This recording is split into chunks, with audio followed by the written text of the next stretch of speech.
দোজক বেহেশত দুনিয়া সবকিছুর মালিক আল্লাহ। যেটার মালিক আল্লাহ, যেটার কথা একমাত্র আল্লাহ তাআলাই বলতে পারে, সেখানে যদি আমি কিছু বলতে চাই, আমার নর্মাল দৃষ্টিকোণ থেকে আমি বুঝি যে সেটি হচ্ছে শিরিক, এটি হচ্ছে শিরিকের পর্যায়ে পড়ে। তাদেরকে তো দেশের মানুষ 1971 সালেই দেখেছে।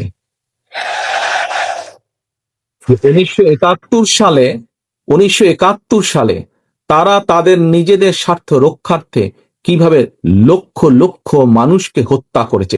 যার মালিক আমি বা তুমি কেউ না, তার কমিটমেন্ট কি আমরা দিতে পারি? তার কমিটমেন্ট আমরা দিতে পারি না, যা আমাদের সাধ্যের বাইরে।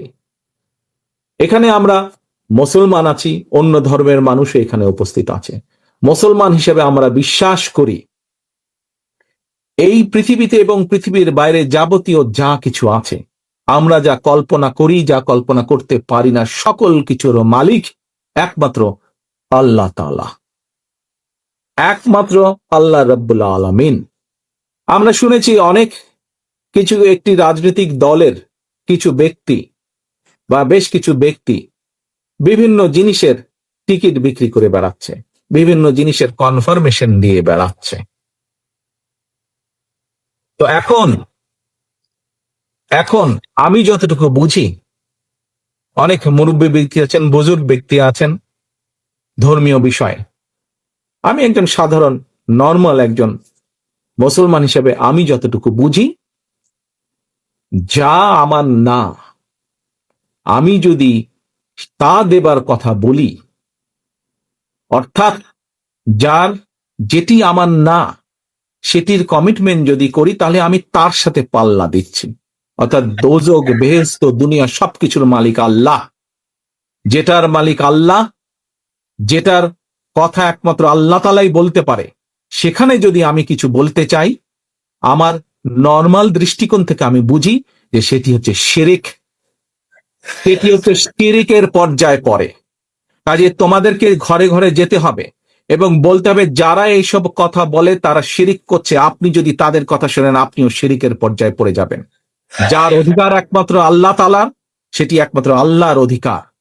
কে কোথায় যাবে, কার ইহকালে কি হবে, পরকালে কি হবে, তার অধিকার একমাত্র, ডিসাইড করার অধিকার একমাত্র আল্লাহ। যাদের কথা বলে অমুককে দেখুন, প্রিয় সহকর্মী বৃন্দ, তাদেরকে তো দেশের মানুষ 1971 সালেই দেখেছে।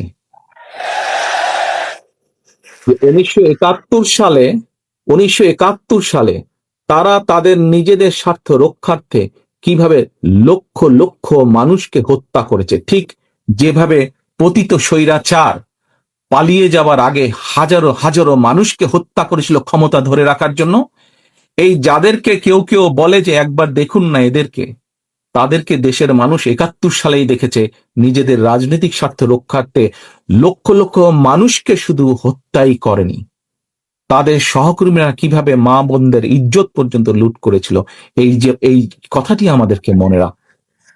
কেউ কেউ বলে থাকে স্বৈরাচার যেভাবে বিএনপির সম্পর্কে, এই যে স্বৈরাচার, পলাতক যে স্বৈরাচার, তারা বিএনপির সম্পর্কে যেসব মিথ্যা প্রপাগান্ডা ছড়াতো, আমরা ইদানিং লক্ষ্য করছি কিছু কিছু ব্যক্তি বা দল ঠিক একই সুরে গান গাইছে বা একই সুরে কতগুলো কথা বলার চেষ্টা করছে।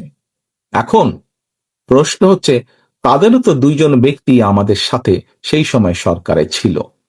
এই দুজন ব্যক্তি পৃথিবীতে আর নেই। দুজনই সিনিয়র মানুষ, দুজনই সিনিয়র রাজনীতিবিদ ছিলেন। তারা গত হয়েছেন। কাজেই যে মানুষ নেই তাদের সম্পর্কে অবশ্যই খারাপ কথা বলা উচিত নয়। তাদের প্রতি পরিপূর্ণ সম্মান রেখেই বলতে চাই, সেই দুইজন ব্যক্তির বিএনপি সরকারে শেষ দিন পর্যন্ত থাকা প্রমাণ করে দেয়, দুটো জিনিস প্রমাণ করে যৌক্তিকভাবে। এক, তারা অবশ্যই পূর্ণ কনফিডেন্স ছিল খালেদা জিয়ার উপরে যে খালেদা জিয়া দুর্নীতির বিরুদ্ধে যুদ্ধ করছে, সেজন্যই তারা শেষ দিন পর্যন্ত ছিল। এখন তাদের দলের অন্য যে যত বড় বড় কথা বলি কি না কেন, খালেদা জিয়া শেষ দিন পর্যন্ত দুর্নীতির বিরুদ্ধে যুদ্ধ করেছে এবং দুর্নীতির অবস্থার পরিবর্তন ঘটেছে, এই আত্মবিশ্বাস তাদের মধ্যে ছিল। তারা দেখেছিল সেই সরকারকে, কারণ তো সরকারের ভেতরেই ছিল। সেজন্যই তারা শেষ দিন পর্যন্ত এই বিএনপি সরকারের সাথে তারা ছিল। আমরা এইভাবেই ধরে নিব, আমরা অন্য কিছু বলতে চাই না।